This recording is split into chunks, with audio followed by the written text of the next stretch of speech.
Rebonsoir pour celles et ceux que j'ai déjà vus. Bonsoir. Je suis donc Alexandra de l'équipe Elia. Ce soir, on va accueillir Véronique Simoneau. Et donc, pour celles et ceux qui ne me connaissent pas, je suis de l'équipe Elia. Elia, c'est une marque de lingerie menstruelle bio. On est engagé à la fois sur la partie environnementale et sur la partie santé. On s'engage pour l'environnement. Pourquoi? Parce qu'on fabrique en France. On a un atelier dans le nord de la France et dans le sud de la France. Les produits qu'on utilise, c'est des produits bio. Donc, on est sur du coton bio, de la fibre d'eucalyptus bio. Bonjour Véronique. Véronique est parmi nous. Bonjour. Donc, on est sur des produits bio. Bonjour Véronique. Bonsoir. Bienvenue. Bienvenue à ces ateliers cycle et santé. J'étais en train de faire une petite présentation Elia, et puis après je vous présenterai, et puis on attaquera directement notre petit atelier. Donc Elia, c'est donc une marque française qui fabrique ses produits en France. On a un atelier dans le sud de la France et dans le nord de la France. On a engagé à la fois pour la planète parce qu'on fabrique en France, parce qu'on utilise du coton bio, des produits qui sont GOTS, qui sont Ecotex, de la fibre d'eucalyptus bio.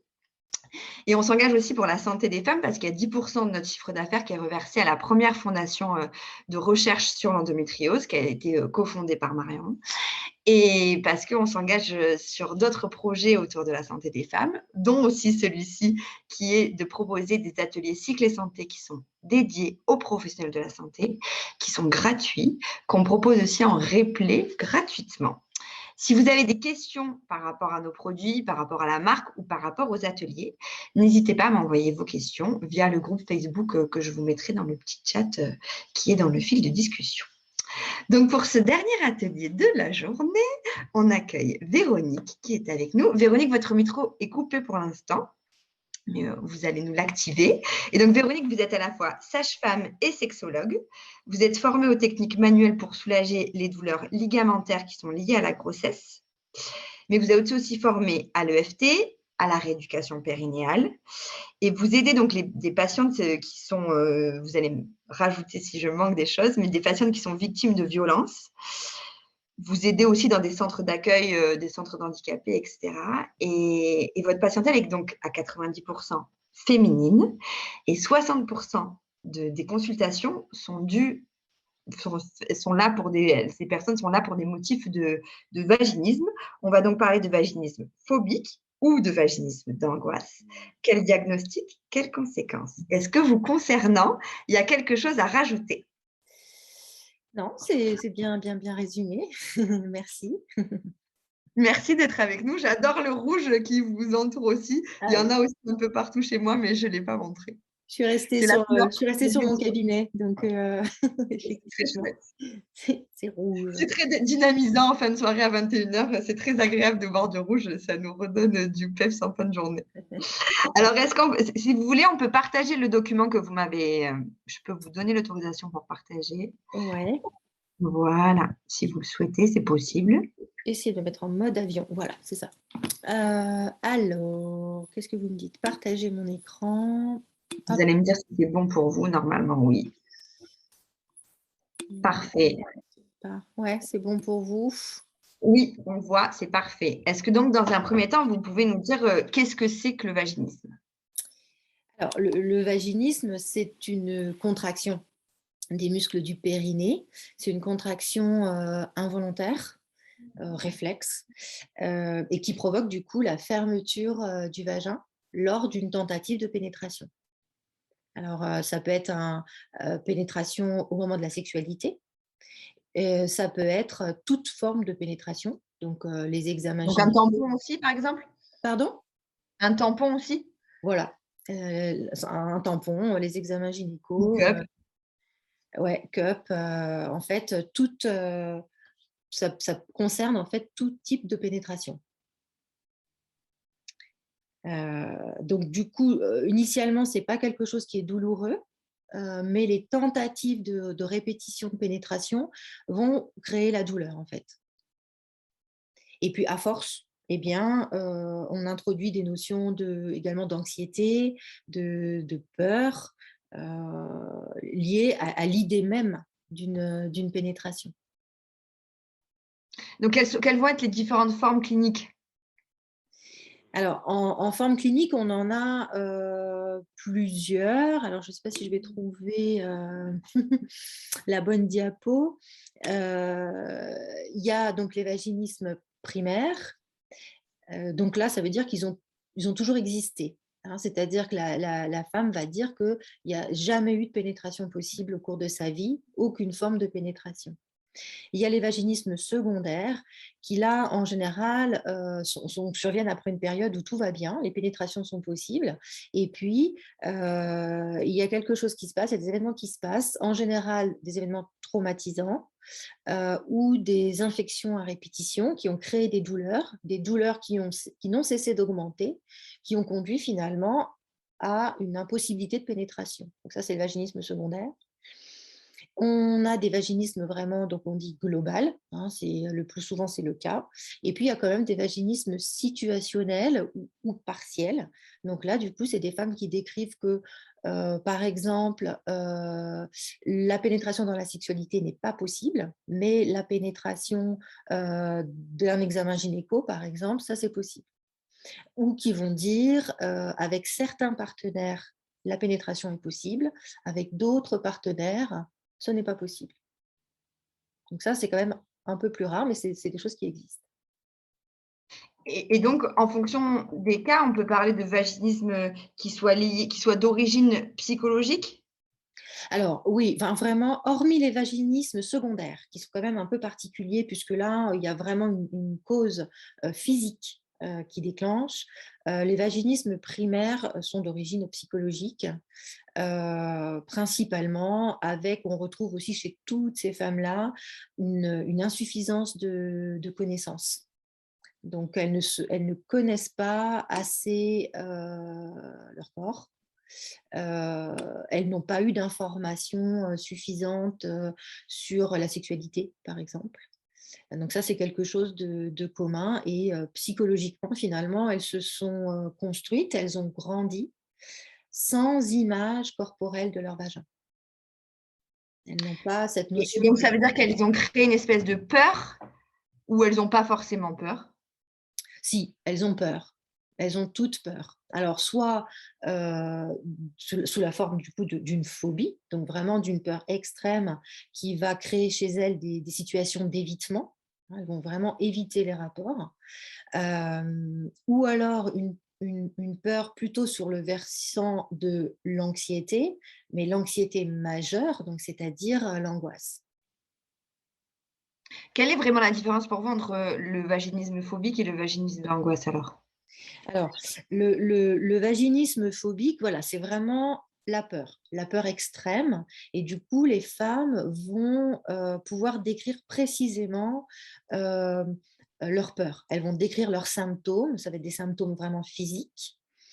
Et il y a l'objet très, très précis qui est l'objet de la pénétration. Et elles vont dire très clairement, moi, je ne veux pas de pénétration.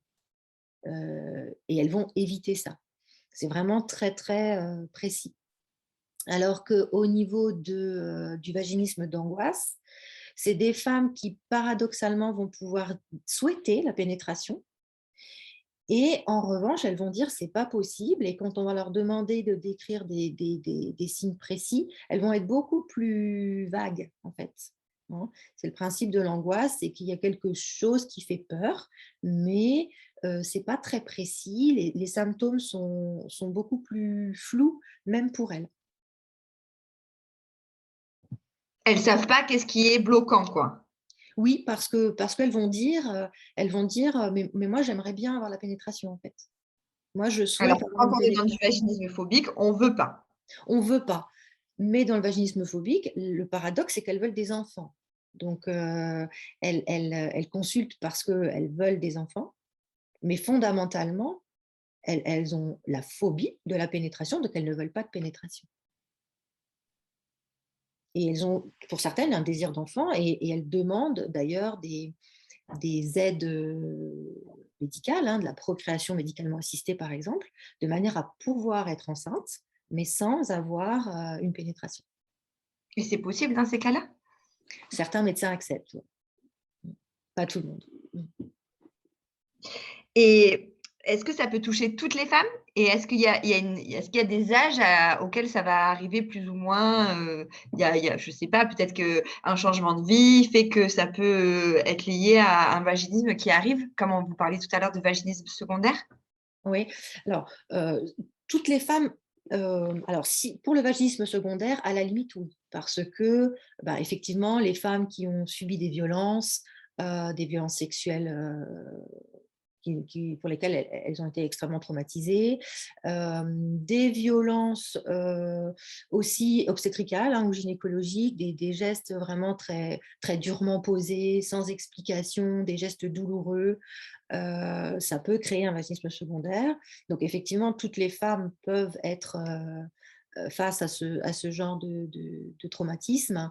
Les infections vaginales, même des infections vaginales assez banales comme les mycoses par exemple, hein, mais des mycoses qui traînent, qui traînent, qui traînent, qui ne sont pas pris en charge, avec des douleurs qui augmentent. Donc ça, ben, toutes les femmes sont sujettes à ça.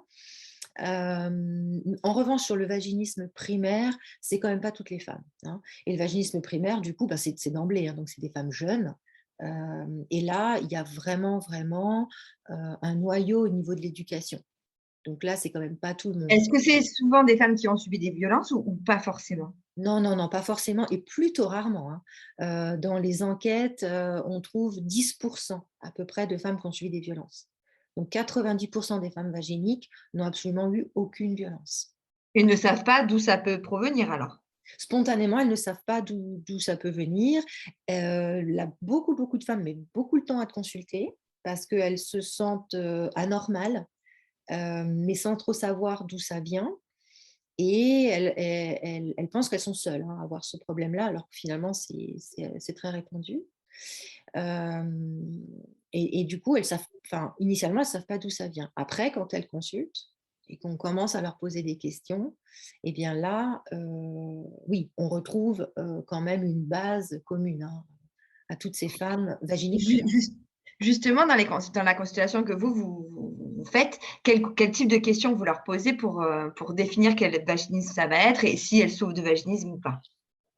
Alors, il y a plein, plein, plein de questions à poser. Donc déjà, principalement, c'est est-ce que la pénétration est possible? Est-ce que les pénétrations sont possibles? Sexualité, tampon, examen gynéco, hein. Elles toutes seules, est-ce qu'elles se sont explorées, ben, au cours de leur toilette, par exemple? Voilà, donc ça, déjà, est-ce qu'il y a pénétration ou pas? Parce qu'il y a aussi des faux diagnostics de vaginisme avec, ben, notamment tous les réseaux sociaux, des femmes qui cherchent un peu de leur côté et qui des fois disent: «Je dois avoir un vaginisme». Or non, c'est pas ça, hein. Donc déjà, est-ce que la Il y a pénétration. justement une question de Maëlle, si je dis pas de bêtises, Maëlle, vous me dites si j'ai dit de bêtises, Maëlle, qui demande est-ce que très répandu, c'est-à-dire, j'imagine qu'elle parle que Maëlle, vous parlez de vaginisme, quand tout à l'heure vous avez dit effectivement que le vaginisme était très répandu. Est-ce que vous avez un pourcentage à nous donner? Il y a à peu près combien de femmes qui souffrent de vaginisme aujourd'hui, qu'on saurait? Parce qu'effectivement, vous avez aussi dit qu'il y avait beaucoup de personnes qui ne le savaient pas et qui ne le disaient pas forcément. Oui, oui, oui. Alors, certaines études, hein, disent qu'il y a à peu près, voilà, entre 1 et 3% de la population générale. Heu, D'autres quand même montrent bien bien plus que ça, hein, mais après tout dépend aussi, dans quel pays ça a été fait et comment ça a été fait. Et c'est, effectivement, quand même, alors pareil, il y a une variation, hein, entre 5 et 17% des consultations en sexologie. Donc c'est pas rare, hein, c'est pas rare. Et moi, pour ma pratique, c'est vrai que c'est extrêmement fréquent, extrêmement Oui, fréquent. 60%, vous avez dit, c'est ça, hein? Ouais, ouais, c'est le pic de consultation dans mon cabinet, en tout cas, c'est ça. C'est énorme, 60%, effectivement. Est-ce que ça a répondu à votre question, Maëlle? Dites-nous si c'est bon. Et si vous avez d'autres questions, Oui, n'hésitez pas à les parfait, faire. c'était exactement ça. Merci. Super, merci Maëlle. Donc, vous nous disiez tout à l'heure qu'effectivement, ça touche pas forcément toutes les femmes. Ouais. Que, et est-ce qu'il y a des âges auxquels ça va arriver plus ou moins ou pas forcément non plus? Ah non, non, vraiment, non, non, non. Donc soit c'est le primaire et c'est d'emblée, je dirais, donc elles vont se rendre compte qu'il y a pas de pénétration possible, ben, dès qu'elles vont vouloir avoir une sexualité avec pénétration. Donc, ça dépend de leur âge de rentrée en sexualité finalement. Et puis après, s'il y a un trauma, évidemment que ça peut être à n'importe quel âge, malheureusement. Et au Et niveau des questions alors que vous leur ouais. posez en consultation, c'est quoi comme question? Ouais. Donc après, c'est effectivement, depuis quand elles ont constaté ça? Est-ce que ça a toujours été comme ça? Est-ce que finalement, dans d'autres situations, la pénétration était quand même possible? Si c'était possible, est-ce que c'était douloureux cette pénétration? Voilà.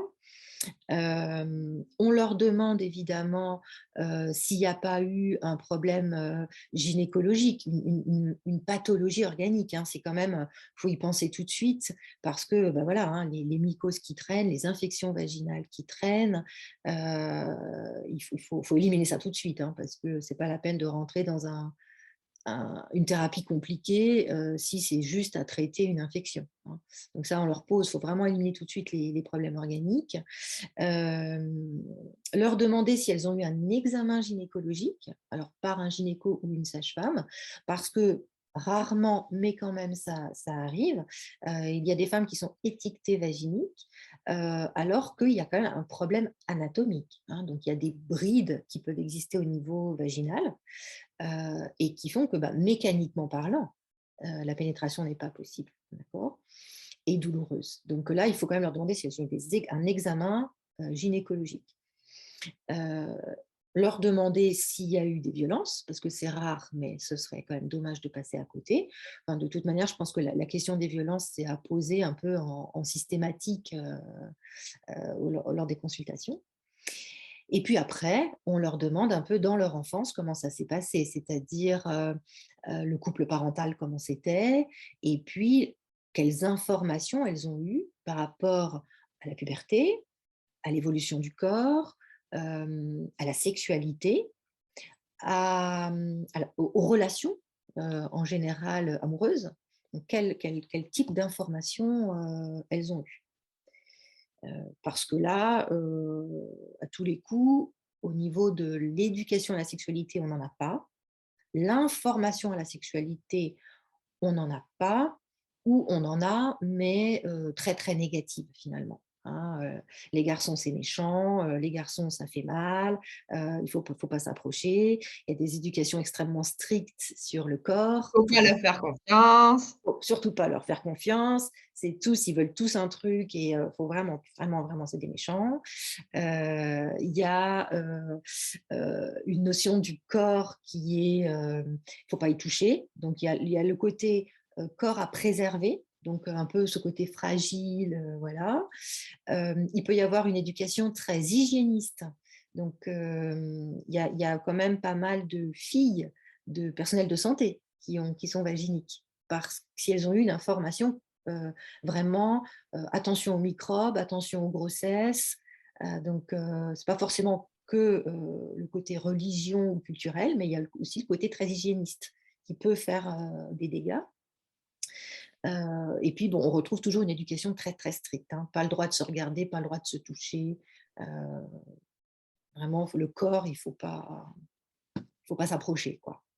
Et une fois que vous avez posé donc ce diagnostic et que vous avez évalué, le le le le niveau de vaginisme, j'imagine, est-ce qu'il y a des niveaux de vaginisme?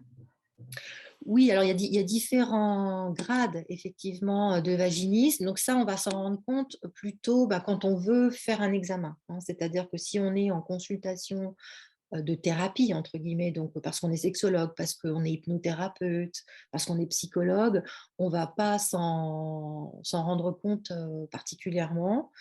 Mais effectivement, il y a différents grades.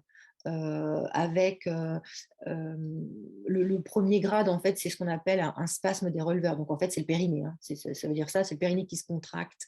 Mais en prenant son temps, en parlant avec la patiente, bon, on peut arriver à l'examiner. Il y a la contraction du périnée qui va persister lors de l'examen gynéco et qui fait que, a priori, on ne va pas pouvoir faire l'examen gynéco. En tout cas, un examen interne, on ne va pas pouvoir. Il peut y avoir le périnée qui se contracte plus les fessiers. Ensuite, le périnée, les fessiers, les cuisses qui se ferment et finalement le dos qui se tend également, avec les jambes qui se ferment et il peut y avoir des réactions de défense, hein, les mains qui poussent le thérapeute, qui poussent le praticien, qui poussent la main des praticiens. Et puis, le dernier stade, c'est qu'on a tout ça, plus ce qu'on appelle des manifestations végétatives. Donc, il peut y avoir vraiment une hyperventilation avec un risque de perte de connaissance, enfin, des choses comme ça, parce qu'il y a en plus trop d'émotions qui se mêlent à ça. Donc, quand on est praticien et qu'effectivement qu'on est face à des patientes qui ont ces symptômes, enfin qui nous montrent ces formes-là dans leur corps, euh, dans le monde médical, vers qui on peut se tourner pour soigner un vaginisme d'angoisse ou un vaginisme phobique alors? Alors, plutôt quand même des personnes formées en sexologie, hein, de préférence. Donc, les psychologues sont tout à fait de bons conseils, hein, voilà. Alors, de préférence, un psychologue sexologue, parce que des fois, finalement, les psychologues ne rentrent pas forcément dans des questions très concrètes sur la sexualité, ceux qui ne sont pas vraiment spécialisés. Mais ils vont pouvoir déjà parler du passé, parler du couple parental, parler des phobies, hein. Ils sont très, très, très, très, très performants dans les phobies, les angoisses, les anxiétés. Donc, le psychologue, bien sûr. Les sexologues, évidemment, c'est leur boulot. Donc, sexologue en France, en tout cas, c'est pas un métier isolé, hein. On On est n'est pas seulement sexologue, on a une autre casquette, c'est on a ça? une autre casquette et théoriquement, on a une casquette professionnelle de santé, c'est-à-dire qu'on est médecin sexologue, sage-femme sexologue, kiné sexologue, infirmière sexologue. Voilà, hein, on a une base de santé, médicale ou paramédicale, et on a fait un diplôme universitaire de sexologie. Donc, une fois que le diagnostic est posé, quand on est en consultation avec une sexologue telle que vous, quel traitement vous pouvez apporter et est-ce que c'est des traitements qui vont s'adapter en fonction de la pathologie de la patiente ou est-ce que c'est toujours le même mode de fonctionnement? Non, on va quand même partir de la patiente, hein, ça, il n'y a pas le choix, parce que sinon, si on met une recette toute établie, bon, peut-être qu'on a bon, mais peut-être qu'on va taper à côté quand même, hein. Donc, il faut vraiment suivre la patiente. Alors après, tout dépend quand même des thérapeutes, d'où ils sont formés, hein, quand même. Donc moi, je suis formée en sexo-corporel et puis en tant que sage-femme, j'ai la casquette du coup très, très corporelle, voilà. Et quand même en sexualité, cerveau-corps, corps-cerveau. Donc voilà. Après, quelqu'un qui serait psychologue, psychanalyste, vous dirait que eux, ils abordent le problème que sur le côté discussion, etc. Bon, c'est pas mon cas, c'est pas mon cas du tout. Donc il y a le côté, oui, anamnèse, historique de la patiente. Et puis après, il faut toujours amener une réalité anatomique et des connaissances anatomiques, parce que ce sont des femmes qui ont vraiment elles savent pas en fait, hein, elles savent pas ce que c'est que le périnée, elles savent pas ce que c'est que le vagin. Elles ont très, très souvent une représentation complètement, fausse, d'un vagin tout petit, tout serré, dur, et à l'inverse, un pénis, très, très, très, très grand, très, très gros, très menaçant. Donc, il faut vraiment rétablir la réalité anatomique, sur le plan intellectuel, je dirais, en apportant des planches, en apportant moi j'ai un bassin, j'ai un petit moulage de vagin, des choses comme ça. Et puis, il faut les amener progressivement, mais là, il faut y aller en fonction d'elles, hein, dans leur réalité à elles corporelle. Donc, il faut les amener chez elles, à ce qu'elles se regardent, parce que souvent, ce sont des femmes qui, même prendre un miroir pour regarder leur sexe, c'est hors de question. Puis même quand on ne souffre pas de vaginisme, ce n'est pas forcément des choses qu'on fait. Oui, tout à fait. Ça dépend de l'éducation qu'on a reçue, des autorisations explicites ou implicites que l'on a eues quand on était enfant, parce que tout ça, c'est la découverte corporelle, donc qu'on fait quand on est enfant, théoriquement. Donc, est-ce qu'on a eu le droit de le faire ou pas? Donc, il faut les amener, il faut qu'elles se connaissent, donc intellectuellement, mais corporellement aussi. Les amener à ce qu'elles se touchent, donc elles se touchent à l'extérieur, c'est-à-dire qu'elles fassent leur toilette à main nue, et pas avec un gant de toilette, par exemple. Pas juste avec la douchette très, très éloignée. Enfin, il faut les amener dans leur réalité corporelle, qu'elles intègrent leur corps et leur vagin dans leur schéma corporel. Donc ça, c'est plus ou moins long, hein. Donc avec une vaginite phobique, ça va être très long souvent parce que, Et quand on dit très long, c'est à peu près combien de temps?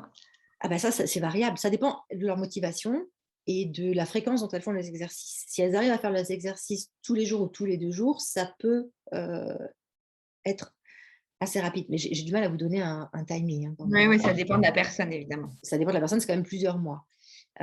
Mais quelqu'un qui est vraiment, faut la désensibiliser à la peur d'abord, ne serait-ce que pour prendre un miroir, ça peut lui prendre 4-5 séances déjà. Donc c'est vraiment, oui, on part avec elles, mais il faut qu'elles mettent leur vagin dans leur réalité corporelle. Et puis, on va avoir aussi des techniques de relaxation, en tout cas de gestion du stress et des phobies, comme ne serait-ce que la respiration abdominale, la cohérence cardiaque pour les amener à s'apaiser, voilà. Et puis un travail sur les muscles en général et sur comment ils travaillent ensemble. Le périnée, il travaille avec la respiration, il travaille avec les fessiers, avec les adducteurs, avec les abdos. Donc ça va être des exercices, en tout cas moi je le fais en séance, pour qu'elles apprennent comment tout fonctionne ensemble, mais comment on peut tout séparer également, comment leur bassin bouge, comment le mouvement du bassin peut entraîner les mouvements du périnée, parce que c'est le périnée qui se contracte. Donc il faut que le périnée arrête de se contracter de manière réflexe, de manière involontaire. Donc ça, c'est vraiment très, très musculaire, très gymnastique, hein. Dans le cabinet, sur un tapis de gym, hein, puis on se met à faire de la gym. Le but, c'est quand même de rétablir la fonctionnalité vaginale, c'est-à-dire le côté, un vagin, c'est souple et c'est pénétrable. Si on le souhaite, c'est pénétrable. Et justement, vous disiez qu'il y en a certaines qui souhaitent la pénétration, mais qui n'y arrivent pas. Est-ce que souvent ces personnes qui souhaitent être pénétrées, mais qui n'y arrivent pas, sont soignées plus rapidement que les autres ou pas forcément? Alors, celles qui souhaitent être pénétrées clairement, donc pas pour le désir d'enfant, hein, c'est-à-dire que souvent, c'est des femmes d'ailleurs qui disent: «Moi, je ne veux pas d'enfant, mais je veux réussir à avoir une sexualité comme tout le monde», entre guillemets, ou je veux une sexualité pour mon conjoint finalement, mais qui disent très clairement: «Moi, je ne veux pas d'enfant». Et ces femmes-là, ça peut quand même être très compliqué, parce que là, on rentre finalement dans les profils de vaginiques d'angoisse, avec des, est-ce que je peux le lire mon truc en fait? C'est quoi ça? Ouais, hop. Hem, du coup, là, c'est dans le vaginisme d'angoisse, on a quand même un profil de femme qui a souvent un problème avec sa position de femme adulte. Donc en fait, c'est des femmes qui, se décrivent comme des filles ou qui se décrivent comme des ados et qui ont vraiment du mal à se positionner dans leur corps de femme. Donc là, ces femmes-là, elles peuvent avoir une progression plus rapide dans l'intégration de leur vagin et du côté, fonctionnel de leur vagin, mais pour autant, elles risquent de bloquer dans leur sexualité, parce qu'il y a un gros travail, et là les psychologues sont très forts à ça, de les replacer dans leur corps de femme adulte, qu'elles maturent en fait. Parce que dans les femmes qui sont vaginiques d'angoisse, il y a vraiment une confusion qui s'est faite dans l'enfance, enfance-adolescence, entre leur rôle de fille, leur rôle, on leur a peut-être donné un rôle d'adulte, elles ont peut-être dû gérer des conflits d'adultes, enfin, il y a quelque chose qui s'est passé, principalement avec leur mère.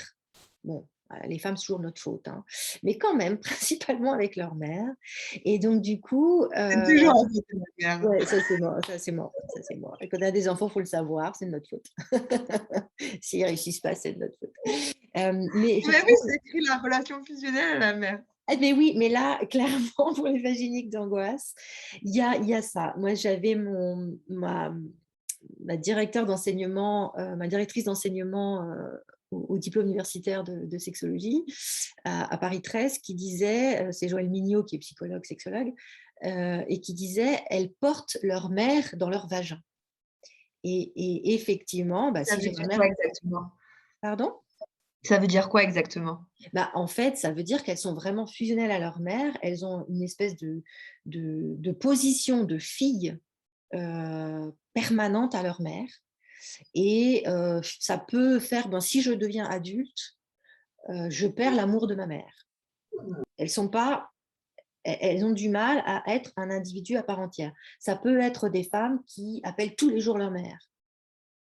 Alors, on peut appeler toujours sa mère parce que sa mère est malade, et qu'on a besoin mais c'est vraiment le côté fusion. Je suis la fille de ma mère, la petite fille de ma mère, et je ne peux pas grandir. Et donc là, même si ces femmes-là, sur le plan du côté fonctionnel, vagin, elles peuvent faire les exercices. C'est des femmes que même en examen gynéco, on va pouvoir examiner assez facilement. Enfin, facilement, c'est un bien grand mot, mais assez vite. Mais pour autant, elles vont bloquer dans leur sexualité. C'est-à-dire que la pénétration dans leur sexualité, elles vont avoir beaucoup, beaucoup, beaucoup de mal. Parce qu'il faut qu'elles quittent leur position de fille pour passer à une position de femme adulte et d'assumer leur corps de femme adulte. Quand on les a en consultation, ça peut être des femmes, rien que de les regarder dans les virginiques d'angoisse, qui peuvent être soit alors ultra féminines, mais quand on creuse un peu, c'est juste la coquille en fait qu'impose la société, parce qu'elles, à l'intérieur, elles ne sont pas du tout femmes. Ou alors, c'est des femmes vraiment dans leurs vêtements très enfants. Moi, j'ai une femme qui vient me voir depuis très longtemps, elle a 35 ans, elle est dans la finance, elle est autonome financièrement, etc. Et elle vient en Converse, jean troué, pull Mickey. C'est dissonant, quoi. Et voilà, donc elle, clairement, elle ne veut pas d'enfant, mais il faut qu'elle passe sur le côté adulte, en fait. Et ces femmes-là ne veulent pas d'enfants, et si par hasard elles tombent enceintes, sans suivi par ailleurs, sans étayage avec elles, la relation à l'enfant va être compliquée. Parce que la relation à leur propre enfant les oblige à changer de stade, et elles ne sont pas prêtes à ça. Donc, il nous reste à peu près une quinzaine de minutes et je sais que vous avez des petites histoires de cas. Est-ce que vous pouvez nous les présenter? Alors, mes histoires de cas. Hop, hop, hop. N'hésitez pas, si vous avez des questions, à les partager ou des cas cliniques que vous avez dans vos suivis et que vous avez des questions par rapport à ça. On est là pour ça. Ah oui, avec plaisir. Alors, qu'est-ce que j'ai comme histoire de cas?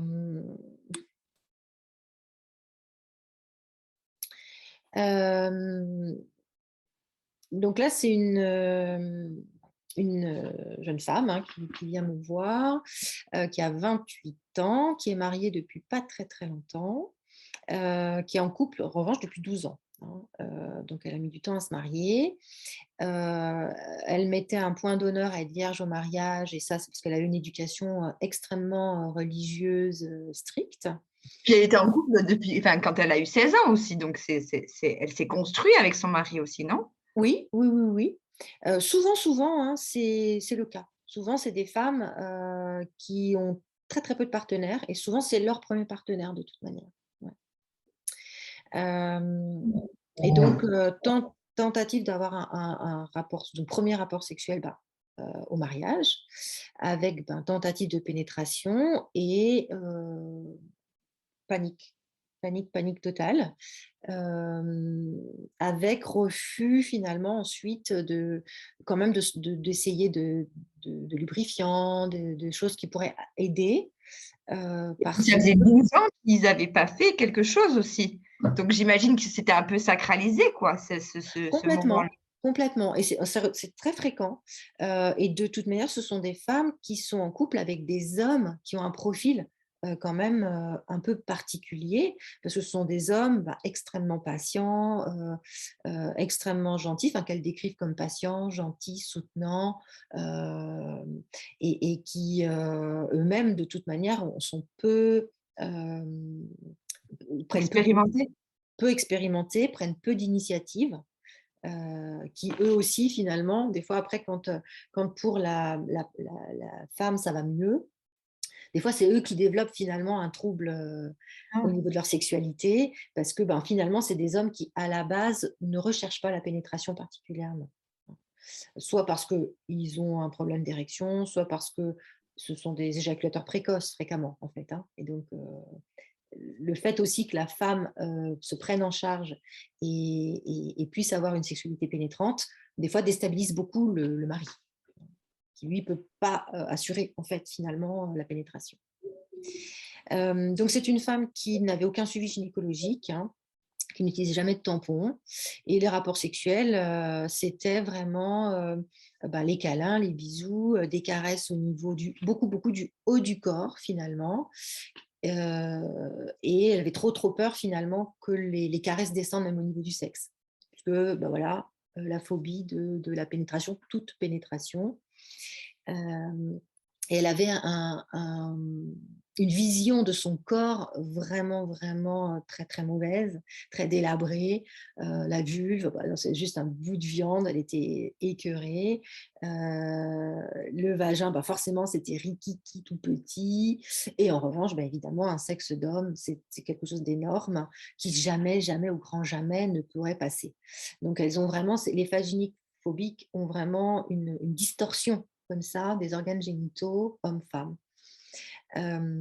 Alors, ceci dit, elle arrivait à avoir des orgasmes, des orgasmes par frottement externe, bien sûr, vulve et clitoris. Donc, quand son mari pouvait, elle pouvait suffisamment faire confiance à son mari, là, ok, on pouvait y avoir des frottements qui, pour elle, étaient totalement satisfaisants. Et c'était une femme, quand on la regardait, elle était féminine, elle était maquillée. Elle avait en revanche une expression corporelle très fermée. Elle avait les bras croisés, les jambes croisées. Elle bougeait très très peu son corps, les épaules ne bougeaient pas, le bassin ne bougeait pas quand elle marchait. Et puis quand on reprenait, effectivement, éducation à la sexualité, zéro. Zéro, zéro, zéro. Je lui ai demandé, et votre père, alors là, il dit, mon père, hors de question qu'il parle de ça. Et ma mère, quand on lui demandait comment on fait les enfants, on fait des enfants en prenant des médicaments. Donc, c'était vraiment un sujet tabou. Les hommes, les femmes. Et justement, on a eu un atelier sur la parentalité juste avant vous, là, à 20h, sur la théorie du lien d'attachement avec Anne Reynaud. Et qu'est-ce qu'il faudrait dire aux enfants pour essayer d'éviter que nos petites filles souffrent de vaginisme plus tard? Qu'est-ce qu'il faut raconter sur l'éducation sexuelle? Quelles phrases il faut dire pour être le plus clair possible sans les choquer, quoi? Déjà, avant que les enfants parlent ou posent des questions très claires sur comment on fait des enfants ou tout ça, quand on observe un bébé, quand on observe un enfant à 1 an, à 2 ans, il touche son corps, il s'amuse beaucoup. Il met la main dans sa couche, il s'amuse à poum, poum, poum, à taper comme ça ses fesses par terre dans sa couche. Ils adorent les jeux là où on les fait sauter sur nos genoux parce que ça tape la vulve, ça tape le sexe, faut pas se leurrer. Et ça, c'est sympa. Et quand ils passent leurs mains sur leur sexe ou sur leurs fesses, très vite, c'est plus sympa que de le passer sur la main sur la joue. Donc, ils vont renouveler l'expérience. Donc, déjà, c'est de leur permettre cette expérience-là. C'est les parents qui retirent la main du slip, qui tapent sur la main, c'est sale. Mais non, c'est pas sale, c'est son corps. C'est absolument pas sale. Et puis, les enfants ont des pratiques masturbatoires à partir de 2-3 ans qui sont vraiment très nettes et qui peuvent durer très très longtemps si effectivement on ne leur apprend pas les règles de vie en société, ou vraiment après il y a vraiment des pratiques, donc les petits garçons c'est flagrant puisque le sexe est externe, et les petites filles vont explorer leur clitoris et assez vite le vagin, si on leur permet. Donc, effectivement, quand on constate ça, c'est son enfant qui a 2-3 ans, donc pour lui, c'est pas de la sexualité, c'est la découverte de son corps. Il ne faut pas que nous, adultes, nous projetions notre sexualité. Donc, c'est de lui dire simplement, c'est de prendre ça sur le ton de l'humour. C'est sympa de se toucher, c'est sympa de toucher son zizi, c'est sympa de toucher, alors ça dépend comment on l'appelle, sa nénette, sa zézette, c'est rare que les parents disent la vulve, mais bon, on peut le dire aussi, on peut avoir les mots justes. Mais ça, tu vois, ça se fait dans ta chambre. Mais c'est pas, c'est sale, c'est interdit, te touche pas, non, c'est pas ça du tout. elle découvre son corps, cette petite fille, il faut la laisser faire. Et puis après, quand ils posent des questions, il faut leur répondre. Il ne faut pas aller leur faire un cours, mais ils ont des questions simples, il faut leur répondre simplement. Il faut employer des mots justes sur le corps. Hein. Il y a des confusions moi, chez les femmes adultes. Hein, les enfants naissent par les fesses. Moi, j'ai encore ça au XXIe siècle. Non, on fait caca avec ses fesses, on fait pipi avec son urètre et sa vessie. Et puis, il y a un vagin. Les femmes, les filles, vous avez une vulve et un vagin. Ce n'est pas un zizi ou rien. C'est un zizi, un vagin. Et donc, on peut dire le mot. On ne trouve pas beau, tant pis, c'est le mot vrai. Et puis après, si on ne trouve pas beau, on dit nénette. Mais on a des mots justes. Mais souvent, si on leur dit juste, ils s'arrêtent là, les enfants. Hein. Ils ne veulent pas savoir comment notre sexualité à nous. Hein. Et puis de dire que ben voilà, c'est agréable, c'est du plaisir, c'est de l'amour, qu'il faut se respecter. Voilà, il y a des choses à mettre en place, mais c'est propre et c'est agréable. C'est pas sale. Le corps, c'est pas sale.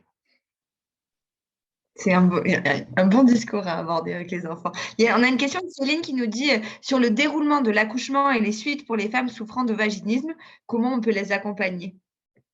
Alors, sur le suivi de grossesse, donc, ou le suivi gynéco, hein, c'est vrai qu'elles sont assez inquiètes parce que ça nécessite des examens. Donc, déjà, il faut quand même les rassurer en se disant que l'examen gynécologique pendant la grossesse est rarement nécessaire. Ça peut, mais c'est rarement nécessaire. Il faut vraiment, vraiment qu'elles se fassent suivre. Donc, il faut vraiment qu'elles aient un accompagnement avec un psychologue, sexologue ou un sexologue ou une sage-femme ou un kiné, mais spécialisé en sexologie. Et leur dire qu'à l'accouchement, on va limiter énormément. Ensuite, il faut leur apprendre à contracter leur périnée. Il faut vraiment, si c'est que pendant leur grossesse qu'elles sont prises en charge, si c'est le début de leur prise en charge, il faut que leur apprendre à contracter. Parce que beaucoup, en tant que thérapeute, on dit aux femmes, à ces femmes-là, décontractez-vous, détendez-vous, ça va bien se passer. C'est logique qu'on leur dise ça puisque le périnée est contracté. Donc, périnée contracté, on dit décontractez-vous. OK, elles sont d'accord avec nous, les femmes, hein, mais Mais elles ne peuvent ça pas. comment? Elles disent, vous êtes gentils, mais je ne peux pas. Donc, puisque leur logique à elles, c'est de se contracter, c'est de se fermer, et que leur corps, de toute manière, se contracte, il faut les encourager là-dedans. OK, votre périnée se contracte là, et bien contractez-le encore plus fort. Parce qu'à un moment donné, de contracter, ça va se fatiguer et ça va se relâcher. Qu'elles prennent conscience qu'une fois qu'elles ont contracté très très fort volontairement, ça se relâche. Et là, on va pouvoir leur dire qu'à leur rythme à elles, on va les suivre à leur rythme, mais que quand elles vont être en phase de relâchement, là, on va essayer de les examiner. Mais il faut prendre le temps avec ces femmes-là. Hein. Ça peut prendre plusieurs consultations avant de pouvoir les examiner. Et puis après, de leur dire que il faut qu'elles se fassent suivre. Hein. Il y a des femmes qui pensent, il y a même des thérapeutes qui pensent que le fait qu'elles accouchent, elles vont être guéries. Pas du tout. Pas du tout, pas du tout. Si elles ont un suivi sexologique et qu'elles accouchent par les voies naturelles, en général, oui, ça accélère la prise en charge derrière parce que là, il y a quand même corporellement, elles ont fait le lien. OK, mon vagin, il n'est pas petit, mon vagin, il est souple, mon vagin, il s'ouvre. Mais si elles ont un suivi, les femmes qui n'ont pas du tout de suivi, ça n'aura rien résolu pour leur part. Oui, puis c'est pas dans le même sens. Quelque part, le bébé sort, alors que si on oui. fait, Et ça, c'est très, très vrai pour les vaginiques. C'est très, très vrai pour les vaginiques phobiques, où ça peut paraître curieux, mais en fait, chez ces femmes-là, c'est la porte d'entrée qui bloque. Le vagin, c'est comme une porte d'entrée, et ça bloque. Mais finalement, s'il y a un bébé à l'intérieur qui doit sortir, là, ça marche. Elles vont accoucher. Contrairement aux vaginiques d'angoisse. Mais les vaginiques d'angoisse, c'est vraiment une problématique de femmes adultes. Et donc là, de devenir mère, c'est très complexe. Donc les vaginiques d'angoisse peuvent plus facilement avoir une pénétration. Donc la porte d'entrée, elle n'est pas tellement verrouillée. Alors, pour le coup, si elles sont enceintes, la porte de sortie va être verrouillée. Donc là, elles ne veulent pas être mères. Hein. Inconsciemment, hein, mais elles ne veulent pas. Ou consciemment. Et donc là, du coup, c'est des femmes qui ne vont pas accoucher, hein, souvent. Si elles n'ont pas de prise en charge, j'entends, hein, elles vont avoir une césarienne. Parce que là, la porte de sortie, c'est niette. Quoi. Parce que le fait de devenir mère, c'est psychologiquement trop inquiétant pour elles. super. Et, alors, on va vous laisser finir l'histoire de cas. Ouais, donc non, voilà, c'est tout. Cette femme-là, on est typiquement dans le vaginisme phobique, avec une distorsion la de la perception, une distorsion perceptive des organes génitaux, avec vraiment une éducation à la sexualité zéro et un dégoût du corps, en fait, une non-connaissance de son corps. Oui, je sais pas, ça marche plus. Ah, ça se réveille. Là, c'est une autre patiente donc, qui est venue me voir, 32 ans, en couple depuis 11 ans, premier partenaire. À l'adolescence, elle dit aucun flirt. Une mère AP, c'est auxiliaire de puériculture, donc dans la santé.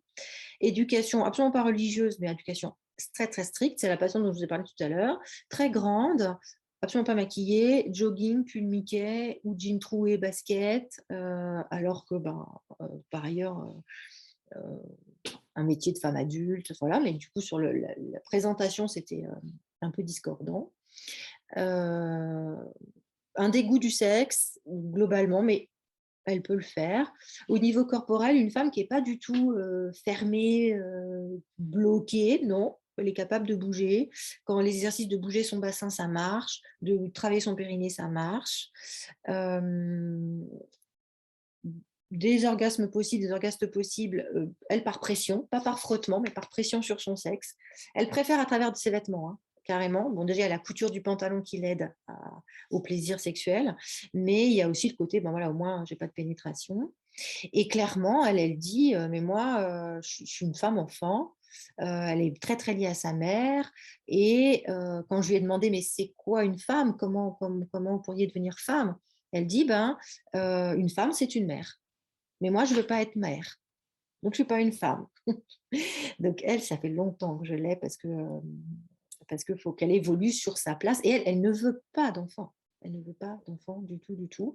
Et en consultation, au début, plus maintenant, mais elle prenait énormément de notes, vraiment très scolaire, petite fille. Elle avait son carnet, son crayon, et elle notait.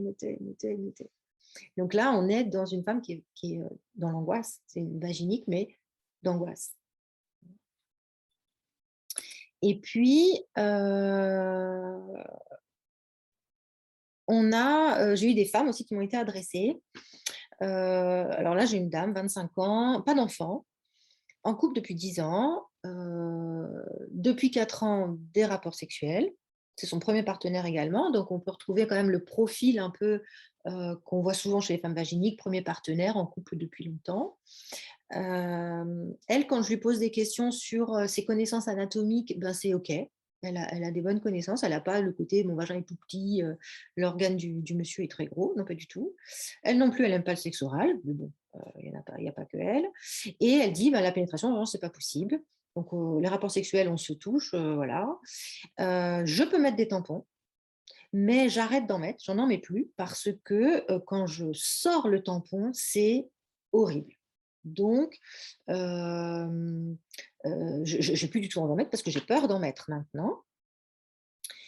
Et je lui ai demandé si elle avait déjà eu des examens gynéco. Elle me dit oui, j'ai eu des examens gynéco, tout doucement. J'ai des gens qui ont pu m'examiner avec un doigt, mais c'est possible. Et quand je la regardais, cette femme, elle était ni femme-enfant, ni hyper féminine, ni bloquée corporellement. Enfin, moi, corporellement, j'avais rien. Et puis, quand elle m'a dit la sortie des tampons, c'est horrible, je peux les mettre, mais alors les sortir, c'est horrible, je me suis dit quand même, c'est curieux cette histoire-là. Et je lui ai demandé, ce que je fais rarement en consultation sexo, je sépare vraiment les choses, je lui ai demandé si je pouvais quand même l'examiner, si elle était d'accord que je regarde. Je lui ai dit, je ne vous examinerai pas à l'intérieur, mais il faut que je regarde la vulve, est-ce que vous êtes d'accord? Elle m'a dit, je suis d'accord. Et donc, en fait, j'ai fait un dessin grossier avec l'entrée de la vulve. Et en fait, il y avait une bride chez cette femme-là, du haut vers le bas, donc assez épaisse, donc de la peau, si vous voulez, c'est lié, c'est une malformation, entre guillemets, de naissance, qui était en plein milieu. Donc oui, évidemment, un examen gynéco précautionneux, en faisant très attention, voilà. Alors précautionneux, oui, mais non, c'est quand même quelqu'un qui n'a pas regardé, parce que juste sans chercher à rentrer, mais en ouvrant les lèvres, en regardant, la bride apparaissait. Donc oui, cette femme-là, elle pouvait mettre un tampon, si elle le mettait doucement au bon endroit, elle le passait d'un côté. Mais quand elle voulait le retirer, ping, ça tirait sur la bride. Donc là, c'est pas un vaginisme. Alors, elle a été adressée, voilà, vaginique, elle s'est pris la tête depuis des années. C'est pas un vaginisme. Donc là, je l'ai adressée à un chirurgien en disant, là, il faut lever la bride. Puis vous verrez, ça va ira mieux. Donc, s'il reste des traces traumatiques, parce que de la douleur, s'il a encore peur, on en parle. Mais ça, ça se résout. C'est pas du vaginisme, ça. Et puis, je ne sais pas pourquoi mon ordinateur est un peu fâcheux. Il ne veut pas changer. Pourquoi il ne veut pas changer? Ça alors, vraiment fâcheux. J'ai une autre patiente qui avait déjà 2 enfants, ou un enfant, je ne sais plus, un peu plus âgé, qui a eu un accouchement très traumatisant, avec une déchirure du périnée importante, une suture du périnée très très longue, très douloureuse, sans anesthésie, enfin vraiment un truc, on se dit ah ouais quand même encore maintenant ça existe, et donc un souvenir vraiment horrible de ça, de cet accouchement et de la suture de son périnée, et qui ne voulait plus d'enfants, qui ne voulait plus de rapports sexuels. De toute manière, les rapports sexuels étaient devenus impossibles, trop douloureux, et qui a quand même, avait peur quand même de tomber enceinte avec des éjaculations donc antéportas, hein. C'est comme ça que les femmes vaginiques, des fois, tombent enceintes. Il n'y a pas de pénétration, mais s'il y a éjaculation à l'entrée du vagin, c'est suffisant pour être enceinte.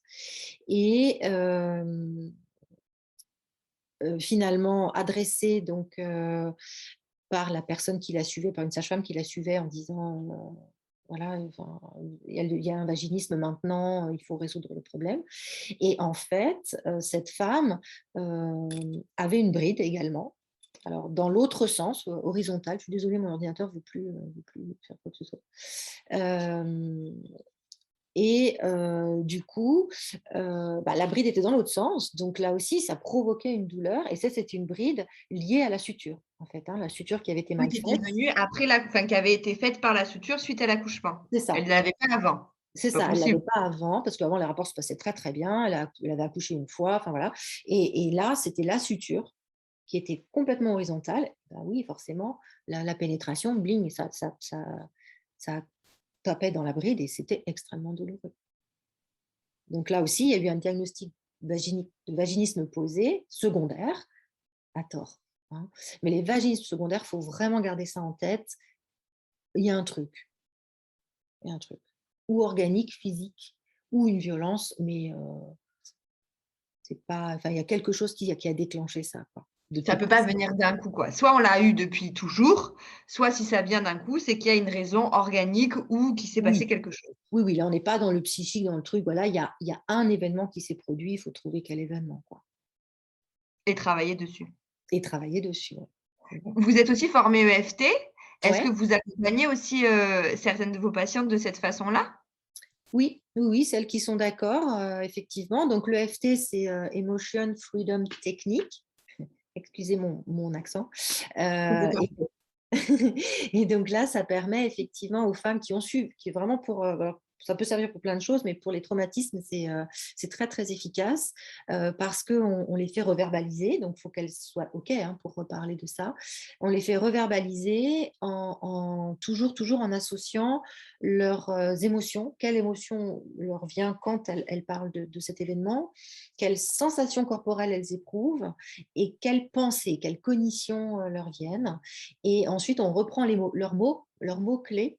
Et en même temps, on va aller faire un tapping sur des zones précises au niveau de la tête, du buste et des doigts, où il y a le système en fait nerveux parasympathique qui est là, qui va permettre de tempérer le système nerveux sympathique. Parce que quand on est traumatisé, quand on parle d'un événement traumatisant, on a notre système nerveux sympathique qui s'active. Donc là, si ça s'active trop, on a toutes nos hormones de stress qui montent, l'adrénaline, le cortisol, etc. À un certain seuil, on disjoncte là-haut et on dissocie tout, et après, on n'arrive plus à ranger l'événement. Donc là, ça permet de reparler des choses désagréables, mais en s'apaisant, de manière à ce que le cerveau puisse finalement faire une synthèse, intégrer tout ce qui s'est passé, de manière à pouvoir, grosso modo, je range mon dossier et je peux ranger, et donc je réparpille toutes les feuilles. Là, je regroupe toutes mes feuilles, je mets ça dans un dossier et je peux ranger mon dossier. Donc, je n'ai pas effacé mon dossier, je n'ai pas perdu mon dossier, mais il est rangé. Donc, il ne vient pas me perturber, il ne va pas venir me polluer à tout moment. Donc, ça peut être utile pour les femmes qui souffrent de vaginisme secondaire suite à un événement traumatisant ou qui ont subi des violences, etc. C'est ça? Ah oui, oui. Ouais, pour les femmes qui ont subi des violences, des traumatismes, quel que soit le traumatisme,